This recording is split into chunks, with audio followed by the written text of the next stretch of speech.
Assalamualaikum warahmatullahi wabarakatuh. Kami dari kelompok 2. Di sini kami akan mempresentasikan mengenai hasil kerja UTS kami pada mata kuliah manajemen pemasaran lanjutan mengenai produk UMKM dari Jember, yaitu Monasco. Saya di sini akan memperkenalkan nama anggota kelompok 2. Yang pertama ada Elisa Daladinanti, yang kedua ada Alfian Maulana Rahman, yang ketiga ada Yuda Alamsyah, yang keempat ada Dita Ella Oktatisa, yang kelima ada Ayu Nurita Handayani, yang keenam ada Muhammad Haris Anwar, yang ketujuh ada Evita Dwi Anggraini, dan yang kedelapan ada Ica Eka Putri Puspitasari. Untuk materi selanjutnya akan dijelaskan oleh rekan saya. Saya akan menjelaskan tentang gambaran singkat perusahaan dan merek dalam perusahaan tersebut. Baik, yang pertama tentang gambaran singkat perusahaan. CV Aroma Monasco adalah bentuk usaha yang beralamat di Jalan Sunan Kalijogo, Talang Sari, Jember. Bentuk usahanya sendiri adalah mengolah jus beras Monasco menjadi minuman herbal tanpa campuran bahan kimia, yang menjadikan minuman ini bisa dikatakan minuman fungsional yang selain menyegarkan tubuh juga bisa meningkatkan kadar trombosit dalam darah. Produk ini telah diformulasikan melalui penelitian dengan bantuan Departemen Mikrobiologi, Pusat Penelitian Biologi, Lembaga Ilmu Pengetahuan Indonesia, Cibinong, Bogor. Produk ini juga telah mendaftarkan paten formulanya, sedangkan untuk demam berdarah telah diuji secara praklinis di Fakultas Kedokteran Universitas Airlangga, Surabaya. Terbukti mampu meningkatkan jumlah trombosit dalam darah dan menghambat replikasi virus dengue. Monasco mengandung bio yang baik dari ekstrak beras angka spesial. Komposisi Monasco antara lain ekstrak beras angka jamba bebas citranin, ekstrak buah angko, dan gula batu. Ketiga bahan utama ini diramu dengan bahan khusus yang memberikan efek baik bagi tubuh. Selain meningkatkan kadar trombosit dalam darah, minuman ini juga dapat meningkatkan daya tahan tubuh. Dan untuk keunggulannya sendiri, minuman ini mengandung 100% bahan alami, baik bagi penderita tekanan darah dan juga baik untuk pasien yang mengalami penyakit demam berdarah. Nah, selanjutnya tentang merek dalam perusahaan tersebut. Merek adalah nama atau identitas yang ada di suatu produk atau jasa agar dikenali oleh konsumen dan atau membedakan dengan para pesaing. Sedangkan menurut Undang-Undang Nomor 20 Tahun 2016 tentang merek dan indikasi geografis menyebutkan bahwa merek adalah tanda yang berupa gambar, nama, huruf-huruf, angka-angka, susunan warna atau kombinasi dari unsur-unsur tersebut yang memiliki daya pembeda dan digunakan dalam kegiatan perdagangan barang atau jasa. Untuk masalah merek Monasco telah dalam proses paten merek ke Haki melalui Haki yang ada di provinsi. Jadi Monasco ini alhamdulillah secara legalitas telah lengkap dibandingkan dengan pelaku UMKM yang sama-sama jenisnya yang ada di dalam Lingkup Jember. Monasco ini juga dapat izin beredar dari BPOM, dan untuk masalah halalnya, Monasco ini telah mempunyai sertifikat halal yang ditertibkan oleh LBPOM MUI. Baik, selanjutnya akan dijelaskan oleh rekan saya. Terima kasih. Oke, akan saya lanjutkan terkait materi struktur organisasi dan analisis 4P. Nah, terdapat struktur organisasi yang sangat penting sebagai landasan dalam membangun sebuah bisnis agar lebih mudahnya membagi tanggung jawab pada setiap individu-individu yang memiliki potensi sesuai dengan bidang keahliannya. Nah, di sini yang pertama yaitu adanya direktur utama, di mana orang yang memiliki wewenang dalam merumuskan dan menetapkan kebijakan serta program umum perusahaan tersebut. Lalu yang kedua di sini terdapat direktur operasional, yaitu berpusat pada perencanaan, pengawasan, dan penyusunan strategi. Hanya saja ruang lingkupnya berada dalam ruang lingkup operasional. Lalu ketiga di sini ada apoteker sebagai pembuatan termasuk pengendalian mutu, kesediaan farmasi, dan pendistribusian atau pengelolaan obat. Lalu di sini yang keempat yaitu ada staf pembekuan, di mana bertanggung jawab terhadap sebuah catatan usaha dalam perusahaan tersebut. Lalu yang kelima di sini terdapat staf pemasaran, melaksanakan strategi penjualan sesuai dengan objek dan sasaran perusahaan tersebut. Yang keenam ada staf produksi, yaitu membuat atau menjelaskan proses produksi sesuai dengan kebutuhan perusahaan tersebut. Berikutnya analisis 4P. Yang pertama yaitu produk, di mana produk Monasco ini adalah sebuah produk dari kisah menyedihkan perjuangan seorang istri yang menyelamatkan seorang suami yang menderita gagal ginjal. Nah, menurut medis itu sudah tidak ada harapan. Dari situlah perjuangannya menemukan terobosan inovasi, yaitu minuman herbal menggunakan bahan baku beras merah dari Cina, ya, atau disebut dengan Monasco Superfluous, yang diolah 100% tanpa campuran bahan kimia. Nah, manfaat yang diperoleh juga dapat meningkatkan trombosit dalam darah dan meningkatkan ketahanan tubuh. Cocok digunakan baik bagi penderita tekanan darah tinggi atau hipertensi, dan baik bagi penderita demam berdarah Dongwe. Nah, produk ini menciptakan berbagai varian, mulai dari tipe kental, cair, dan kapsul, sehingga minuman ini bisa dikonsumsi sesuai dengan kebutuhan pasien. Lalu yang kedua, untuk price. Nah, penetapan harga ini adalah strategi yang menyeleksi harga yang paling tepat untuk digunakan dalam menjual produk. Nah, harga Monasco ini yang varian cair di rentang harga 15.000 sampai 35.000. Lalu varian kental dijual sebesar 250.000 dan varian kapsul seharga 350.000 sampai dengan 800.000. Harga ini dilihat dari bahan baku yang digunakan, yaitu Monasco Valporius yang digunakan memiliki kualitas yang bagus untuk menghasilkan suatu produk yang berkualitas. Lalu yang ketiga sini promosi. Nah, cara promosi untuk produk Monasco ini salah satunya memanfaatkan digital melalui media sosial seperti Instagram, WhatsApp, Facebook, tetapi tidak menutup kemungkinan juga menggunakan media konvensional dalam menyebarkan poster-poster promosi, terus mendatangi daerah-daerah yang memberikan layanan dengan memberikan layanan terbaik, merawat, memantau, dan memberikan edukasi kepada pasien terkait produk ini sampai jadi pelanggan tetap. Nah, serta memberikan diskon saat berbelanja menjadi pelanggan tetap. Nah, Monasco juga itu dipromosikan saat event-event besar atau event expo nasional untuk memperkenalkan informasi produk ini. Lalu yang terakhir yaitu Place, di mana pemasaran Monasco ini merupakan produk rumahan yang terletak di Jalan Sunan Kalijogo, Talansari, Jember. Nah, sehingga dipasarkan di tempat tinggal kita dan dipasarkan melalui marketplace seperti Shopee, Bukalapak, dan lain-lain. Selain itu, dapat melalui penjualan pada acara event-event acara tertentu, sehingga banyaknya masyarakat yang dapat dengan mudah menjangkau dan juga mengenalkan produk tersebut. Nah, selanjutnya akan dijelaskan oleh rekan saya, dipersilakan. Baik, saya akan melanjutkan penjelasan berikutnya terkait analisis SDP pasar konsumen. Untuk yang pertama, segmenting atau segmentasi. Yang pertama adalah tingkat segmentasi. Jadi Monasco ini telah menggunakan pemasaran segmen karena produk yang dihasilkan oleh CV Aroma Monasco ini sudah meliputi berbagai varian dan sesuai dengan kebutuhan konsumen di segmennya, sesuai dengan penyakit yang diderita oleh pasien tersebut. Kemudian untuk dasar segmentasi, PT CV Monasco ini telah menggunakan segmentasi perilaku, artinya didasarkan kepada kebutuhan tiap konsumen, kemudian tingkat penggunaan konsumen, kemudian bagaimana konsumen itu memiliki perspektif terhadap produk yang dihasilkan oleh CV Aroma Monasco ini, kemudian bagaimana manfaat yang dicari oleh seorang konsumen dalam menggunakan produk-produk yang dihasilkan oleh CV Aroma Monasco ini. Kemudian untuk targeting yang pertama adalah atribut dan manfaat, yaitu terkait dengan ketahanan dan dari produk Monasco itu dapat bertahan hingga mencapai 1 tahun semenjak label diberikan pada kemasan yang dihasilkan oleh CV Aroma. Kemudian untuk kualitas dan harga, di mana produk yang dihasilkan oleh CV Aroma Monasco ini seluruhnya menggunakan bahan-bahan alami tanpa menggunakan bahan-bahan pengawet ataupun penyedap rasa. Nah, bahan-bahan alami tersebut misalnya seperti Monasco Purpureus, kemudian bidara Cina, kemudian gula batu yang bertuliskan atau berlabelkan halal, sehingga untuk kualitas bahan ini sudah terjamin kehalalannya dan efektivitasnya maupun keekonomisannya. Kemudian untuk harga eceran tertinggi sendiri yang ditetapkan oleh CV Aroma Monasco ini sebesar Rp250.000, mengingat bahwa bahan-bahan yang diperoleh ini bahan alami sehingga tidak ada kandungan unsur kimianya, dan sehingga harga jual tersebut bisa ditekan seminimal mungkin, dan banyak dari konsumen CV Aroma ini menganggap harga tersebut sudah sangat murah dan sangat terjangkau bagi mereka tidak hanya di Jember tapi juga di luar Jember. Kemudian kegunaan dan pengguna, jadi produk yang dihasilkan oleh CV Aroma Monasco ini memiliki banyak manfaat sesuai dengan kebutuhan yang dicari oleh masing-masing atau tiap-tiap pasien atau konsumen, sehingga disesuaikan dengan penyakit yang diderita atau diderita oleh seorang konsumen tersebut.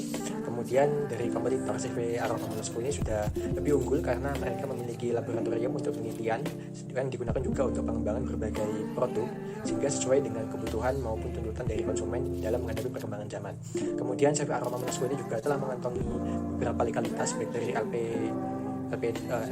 POM MUI maupun dari BPOM, sehingga secara kehalalannya maupun secara keefektif ataupun label dari izin edarnya sudah dikantongi. Kemudian dari budaya dan konsumen global, produk ini menghadapi tantangan karena sebagian besar masyarakat Indonesia masih berpatokan terhadap produk-produk atau obat-obat yang berbahan kimia, sehingga apabila produk Monasco ini dipasarkan, mereka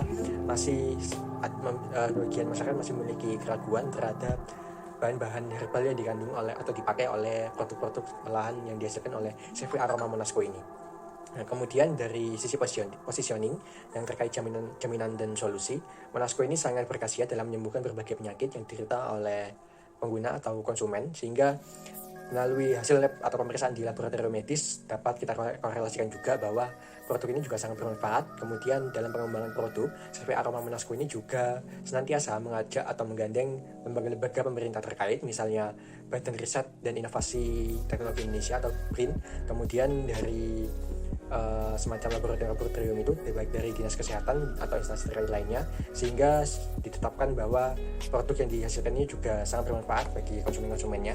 Kemudian identifikasi nilai unik dari produk yang dihasilkan oleh CV Aroma Monasco ini juga memiliki manfaat yang banyak. Kemudian bahannya itu terbuat dari Monasco subcupureus yang sangat jarang digunakan oleh perusahaan lainnya sejenis. Kemudian hal tersebut juga tentunya memberikan nilai tambah bagi produk yang dihasilkan oleh CV Aroma Monasco ini. Kemudian dari sisi pengembangan strategi pemasaran, CV Aroma ini berusaha untuk menjalin konsultasi atau komunikasi dengan para penggunanya, sehingga para penggunanya bisa merasa diperhatikan lebih intens oleh perusahaan atau yang memproduksi produk tersebut, sehingga dengan adanya ini diharapkan para konsumen atau calon konsumen itu nantinya menjadi tertarik karena dari sisi pengobatan mereka juga akan difasilitasi melalui konsultasi tersebut. Kemudian jika ada pengembangan produk yang lain yang tentunya baru, itu juga akan diinformasikan oleh komunikatornya dari CV Aroma ini, sehingga mereka bisa mendapatkan berbagai informasi yang terupdate melalui produk-produk yang disediakan oleh CV Aroma tersebut. Oke, untuk penjelasan selanjutnya akan dijelaskan oleh rekan saya. Menjelaskan tentang analisa pasar bisnis dari usaha Monasco. Yang pertama ada pembelian atau pengadaan organisasi. Nah, dalam melakukan pembelian atau pengadaan organisasi, biasanya mereka pasti mengharapkan keuntungan. Nah, biasanya ada beberapa orientasi yang diperhatikan, seperti mungkin mendapatkan harga terendah namun dengan kualitas yang baik, atau mungkin melakukan peningkatan kuantitas dengan menekankan biaya serta menjalin hubungan kolaboratif dengan supplier pertama, atau bahkan mendapatkan keuntungan dengan cara mengembangkan manajemen rantai pasokan. Nah, jadi usaha ini tuh bekerjasama dengan CV Aroma binaan Tenan Lipi, yang mana sekarang bernama BRIN dalam hal pemasukan bahan baku. Dikarenakan bahan baku utama dari produk ini yakni berasal dari fungi dan mikroba yang memang hanya bisa didapatkan dari lab yang sudah teruji dan terverifikasi. Sebenarnya usaha ini ingin bekerjasama dengan distributor, namun usaha ini masih fokus bekerjasama dengan para reseller pilihan yang terpercaya, dikarenakan produk ini juga masih terbilang produk yang baru. Nah, yang selanjutnya ada kriteria keputusan. Produk ini sebenarnya banyak dipertimbangkan baik dalam pasar penjual, pasar produsen, atau bahkan pasar pemerintah, dikarenakan produk ini memang memiliki kualitas yang setara dengan kualitas produk internasional. Bahkan Bea Cukai telah melirik usaha ini dikarenakan dianggap potensial untuk dapat memasuki pasar internasional. Yang selanjutnya ada pengaruh utama dari proses pembelian bisnis. Banyak faktor yang dapat mempengaruhi proses pembelian bisnis oleh para distributor atau reseller. Jika dilihat dari banyaknya orang yang mungkin terjangkit penyakit serius di tengah pandemi seperti ini, mungkin mereka sudah coba berbagai cara untuk mengkonsumsi obat-obatan kimia namun tidak kunjung sembuh. Nah, mereka bisa coba untuk mengkonsumsi produk herbal ini, dikarenakan produk ini juga memang memakai produk herbal pilihan yang sudah teruji di lab secara klinis dan terverifikasi bahwa produk ini memang produk alami. Nah, yang terakhir ada proses pembelian bisnis. Untuk dalam melakukan pemasokan bahan baku, mereka berupaya untuk memilih supplier bahan baku yang memang sudah terpercaya dan teruji. Maka dari itu mereka bekerja sama dengan laboratorium yang memang sudah terverifikasi dan memang sudah ahlinya dalam melakukan uji pangan. Yang selanjutnya biasanya produk ini tuh dibeli oleh para reseller dengan konsep straight rebuy, yang mana mereka akan membeli produk ini tanpa mengubah bahan atau mengubah kandungan dari produk ini, mengingat produk ini memang merupakan produk herbal yang biasanya dikonsumsi guna untuk pengobatan atau meningkatkan kekebalan tubuh, jadi tidak sampai menghilangkan manfaat atau khasiat asli dari produk ini. Yang selanjutnya akan dijelaskan oleh rekan saya. Terima kasih. Saya di sini akan menjelaskan tentang pasar global pada produk Monasco. Nah, di mana produk ini mampu bersaing di pasar luar negeri, salah satunya yaitu sudah melakukan sebuah ekspansi ke luar negeri. Lalu juga sudah melakukan kegiatan ekspor dengan melalui kantor pos dan sudah bekerja sama dengan Bea Cukai. Beberapa negara yang sudah mengetahui produk ini yaitu seperti negara India dan Malaysia. Lalu yang selanjutnya ada strategi produk, di mana untuk memasuki pasar global perlu memperhatikan strategi memasarkan. Untuk memasarkan produk Monasco ini dapat dipasarkan secara langsung dan tidak langsung. Secara langsung yaitu melalui door to door ataupun sosialisasi. Nah, sedangkan tidak langsung itu melalui digital marketing. Berikut ini strategi produk Monasco. Yang pertama yaitu ada standarisasi produk. Dalam pengembangan produk Monasco ini memperkuat kualitas dan kuantitas Monasco yang standarisasi. Lalu strategi selanjutnya ada strategi adaptasi produk. Dengan menyesuaikan kebutuhan lingkungan konsumen, perusahaan melakukan berbagai inovasi pada obat herbal yang dibutuhkan oleh konsumen. Lalu yang ketiga ada adaptasi elemen merek, di mana perusahaan ini juga sudah mengalami beberapa perubahan pada nama, label, logo dan kemasan. Lalu juga ada strategi harga global, di mana harga ini dipatok dengan harga 250.000, ditambah nanti harga transfer itu bisa lebih mahal. Lalu juga ada strategi distribusi global. Pendistribusian ini melalui perantara kantor pos. Meskipun sudah bekerja sama dengan bea cukai, tetapi jumlah stok yang dikirim itu masih sedikit. Oleh karena itu perusahaan ini masih menggunakan ekspedisi kantor pos. Lalu selanjutnya ada strategi komunikasi global. Untuk memasarkan produk Monasco saat ini belum menyediakan berbagai bahasa di media sosial maupun di media websitenya. Lalu yang terakhir itu strategi yang dilakukan oleh perusahaan dapat bersaing di pasar global, yaitu dengan merawat konsumen yang dinyatakan sebagai buyur luar negeri untuk membantu menceritakan progres positif bahkan penyakit yang dialaminya itu bisa sembuh, dan selalu mengupgrade digital marketing dengan cara memberikan edukasi sesuai dengan value atau khasiat Monasco itu sendiri. Sekian, selanjutnya akan dijelaskan oleh rekan saya. Ini saya akan menjelaskan materi mengenai nilai kepuasan dan loyalitas pelanggan. Yaitu yang pertama, nilai pelanggan. Di sini pelanggan dapat melihat produk Monasco yang cocok dikonsumsi oleh masyarakat atau orang-orang, sehingga mereka dapat menikmati dan menilai sendiri khasiatnya. Mereka dapat menilai Monasco dari segi manfaat, pengorbanan akan membeli produknya, dan ketahanan yang dimiliki oleh obat herbal ini, yaitu Monasco. Monasco ini bertahan sekitar 1 tahun untuk semua variannya. Yang kedua yaitu kepuasan pelanggan. Untuk mengukur kepuasan pelanggan ini dapat dilakukan melalui sistem keluhan dan saran serta melakukan survei. Dari sini kita dapat mengetahui bahwa seberapa puaskah pelanggan setelah merasa penasaran akan produk Monasco dan kemudian membelinya. Mereka dapat juga menulis kritik dan saran di label yang tertera di botol Monasco. Yang terakhir yaitu loyalitas pelanggan. Setelah merasa penasaran akan obat herbal ini, mereka akan mencoba, dan setelah merasakan khasiatnya, mereka pasti akan melakukan pembelian ulang. Merekomendasikan produk ke orang-orang. Semakin banyak produk yang dikenal orang, semakin banyak juga pembelian ulang, dan peningkatan jumlah stok juga akan banyak juga. Sekian materi yang saya dapat jelaskan. Materi selanjutnya akan dijelaskan oleh rekan saya. Selanjutnya saya akan membahas mengenai membangun ekuitas merek. Yang pertama ada ekuitas merek berbasis pelanggan. Nah, nama dari Monasco sendiri ini memiliki diferensiasi dari minuman herbal yang lainnya, yaitu di mana Monasco terbuat dari Monastius puputeus atau biasa disebut dengan ekstrak beras angka. Lalu pendapat konsumen setelah mengonsumsi Monasco ini adalah khasiat yang diberikan oleh Monasco ini sangat bermanfaat untuk tubuh konsumen, sehingga menjadikan produk ini berbeda dari produk yang lainnya. Yang kedua yaitu model resonansi merek. Nah, pada model resonansi merek ini terdapat 4 aspek. Yang pertama yaitu mengenai identitas. Pada identitas, Monasco memberikan gambaran kepada konsumen bahwa Monasco ini adalah produk minuman herbal. Lalu yang kedua yaitu arti. Monasco memberikan arti bahwa minuman herbal yang terbuat dari ekstrak beras angka dan buah bidara Cina yang tentunya akan berkhasiat bagi tubuh. Lalu pada respon yaitu konsumen merasakan khasiat setelah mengonsumsi Monasco. Lalu yang keempat yaitu hubungan. Nah, setelah konsumen menerima khasiat dari mengonsumsi Monasco, maka konsumen akan melakukan pembelian ulang terhadap produk.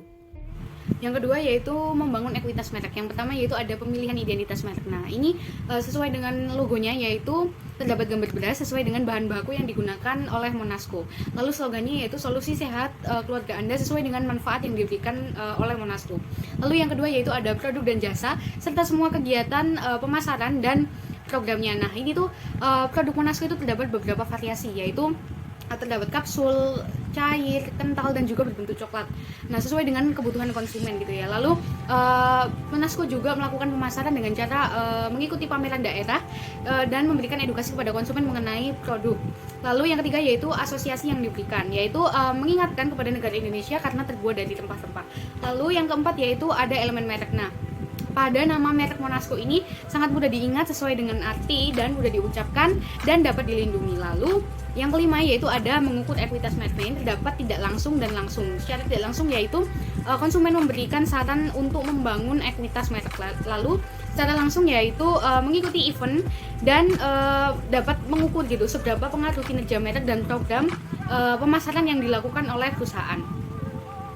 Yang keenam yaitu ada penguatan merek. Nah, yang pertama ini ada bahwa Monasco ini adalah mewakili minuman herbal yang dapat meningkatkan trombosit dan ketahanan tubuh.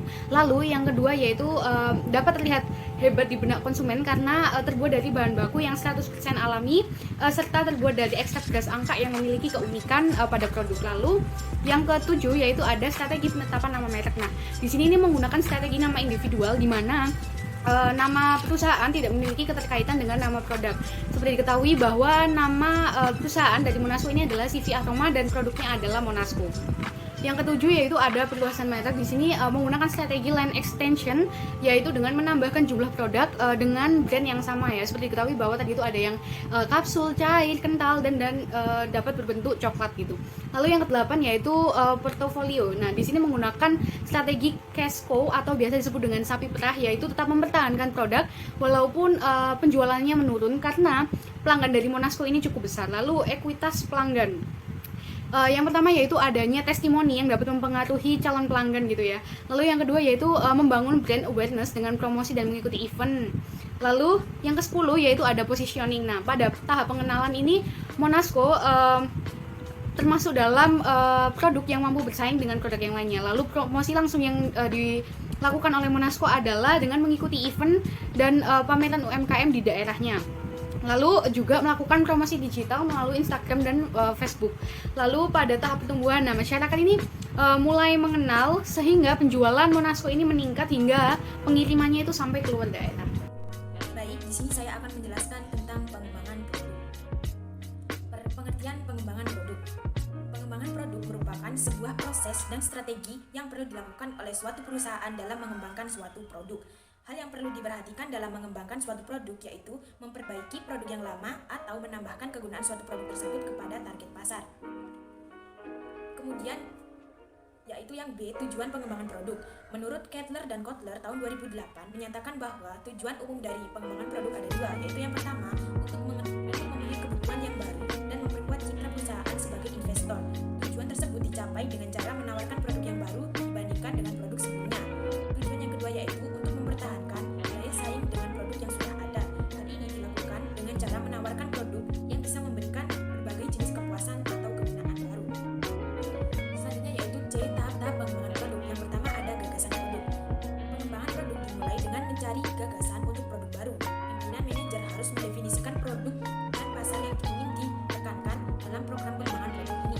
Merek juga harus menyatakan bahwa banyak usaha yang harus dilakukan untuk mengembangkan produk terobosan dengan memodifikasi produk lama atau meniru produk pesaing. Yang kedua yaitu penyaringan. Tahap penyaringan dilakukan untuk menghilangkan seluruh gagasan produk yang tidak berhubungan dengan tujuan pengembangan produk atau tujuan perusahaan.